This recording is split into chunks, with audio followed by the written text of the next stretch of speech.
What's going on, y'all? It's KayyNolan here, and I want to talk to y'all today about KayyKilo. She used to be signed to DaBaby's label, DaBaby Entertainment.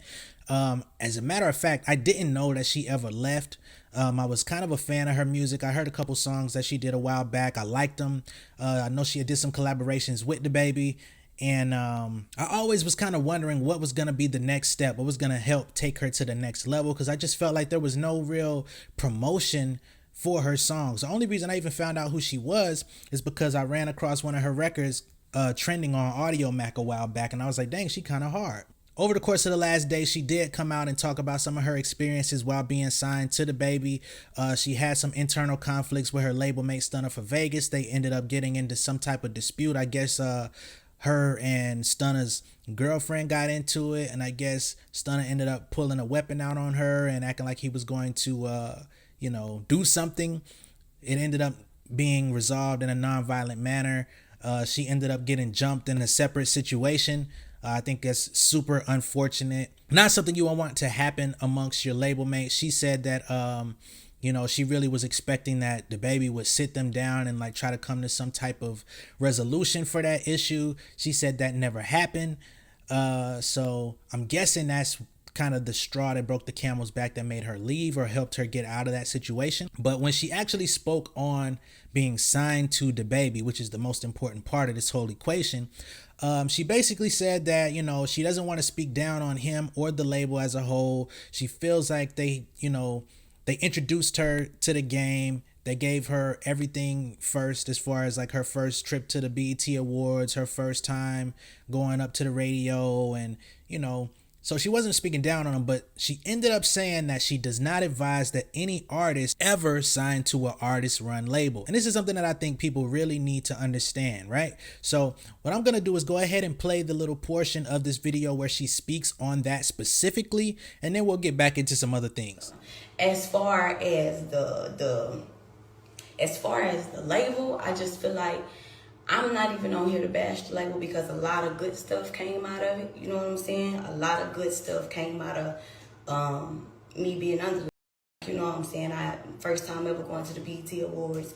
I met a lot of people, so I'm not gonna say like it just was a bad thing. Like I feel like Baby is a really good CEO when he's in CEO mode. But when he's in artist mode, you just for yourself. People bashing me thinking that I'm in his crib when he getting into it with danileigh.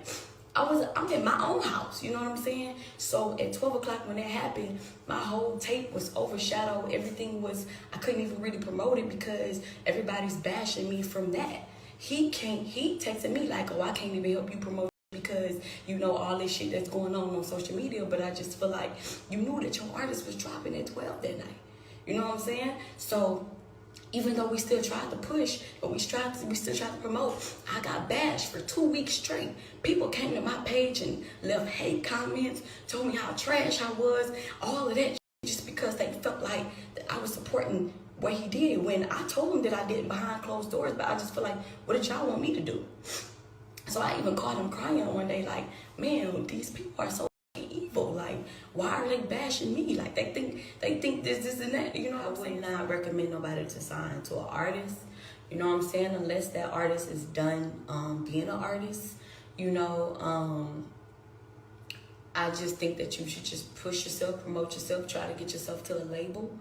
I don't think that you need to let yourself get No, let's clear that up. We never had sex in my life before. If I was that man, none of his baby mamas would fuck me, and I fuck with every last single one of the baby mamas. Me and that man has never had sex. We never had an encounter. We never even got drunk on nothing. That was my brother. That's still my brother. That's why I'm not on here bashing him. I'm just on here saying what happened. This is what happened. So as you can see, KayyKilo was talking about being signed to DaBaby and that she had a project that was slated to be dropped, but then 24 hours before the project actually came out, DaBaby's issue with danileigh came about and completely sabotaged her entire rollout. You know what I'm saying? Because now the CEO and the star of your label is now embroiled in this public battle with his baby mother. You know what I mean? And they going at it and they're being immature. And now all of his actions are reflecting upon KayyKilo. You know what I'm saying? Because they like, shoot, you standing next to him. On the internet, people come up with their own solutions or come up with their own reason as to why things are happening. So they basically assumed that KayyKilo was actually in some type of romantic relationship with DaBaby. They thought she was the home wrecker that messed everything up. Like, okay, yeah, he don't care about kicking danileigh to the curb because he got KayyKilo right under his wing anyway. Don't matter. She says that they had never had any type of connection on that level. She said that DaBaby has and will remain to be her brother. You know what I'm saying? They only worked on a professional level and that she's actually cool with all of DaBaby's baby mothers. So there's no chance that she ever dealt with him on a physical romantic level, right? But the whole thing of this is when you sign to an artist run label, you put yourself in jeopardy regardless of the situation. They're moving around. They're at the height of their fame. The primary objective is to secure themselves. They need to get the millions of dollars for themselves.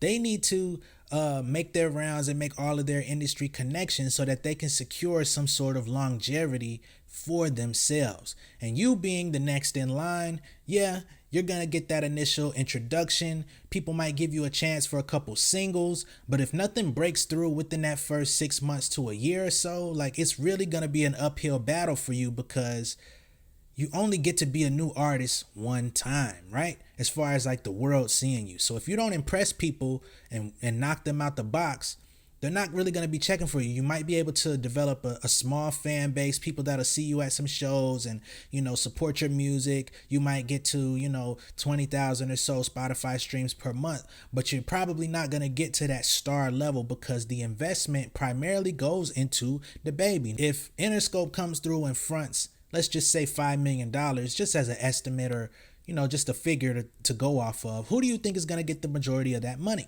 It's going to go to DaBaby. As you can see, DaBaby has dropped numerous projects over the last 3 years. I think he's dropped like 4 different albums or something like that. EPs. You see where the money's going. Then you have KayyKilo. You got Stunna for Vegas who's putting out projects and he's not really cutting through in the market either. Like he's got a little fan base, but it's just not really happening for him either. You know what I'm saying? And it's not so much about their talent. The talent really doesn't matter as much, but the whole thing of it is star quality and having the right records at the right time. And if you're signed to somebody like DaBaby who's constantly in public feuds, constantly in altercations, constantly at odds with different people or just filled with drama going on in his life, he's got too much going on to properly take care of the business that needs to be conducted for his artists. You know what I'm saying? And the team around him, who managers, you know what I'm saying, label partners, all of these people, they're always in damage control mode with him. So how are they going to focus on what KayyKilo needs? You got to take the back seat. And then when they finally come around to release her project, he's in some more drama, distracting people from the fact that your stuff is about to drop the next day. And he's in an issue where everybody just completely diverted their attention to what he had going on. So she just basically, nobody even knew the project came out. And the people that did basically bashed her for having it out. You know what I'm saying? This is not 2003. This is not 2005, right?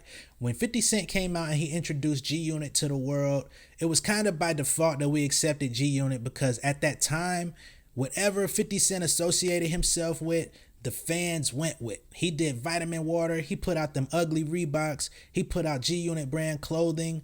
Anything that had anything to do with 50 Cent, people gobbled it up. G-Unit sold 3 million copies on their album just off the fact that he was on it and he told people to get it. This was before people really cared about who Lloyd Banks, Tony Ayo, or Young Buck really was. Then they went off and released Platinum and gold albums just off of their affiliation, and they parlayed that success for like a 3 to 5 year period. If you really want something to happen, go talk to the manager.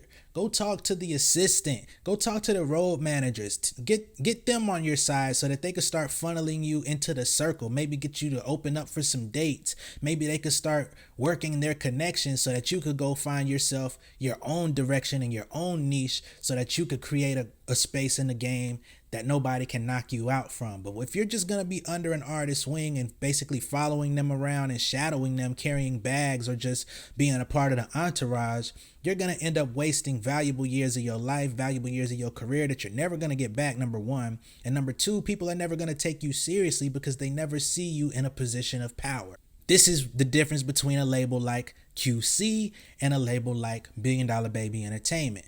Very different business structure, very different infrastructure, because QC is founded by two businessmen that have been in the music industry for over 20 years. This is another reason why I tell artists that you need to go and learn the business for yourself. You know what I'm saying?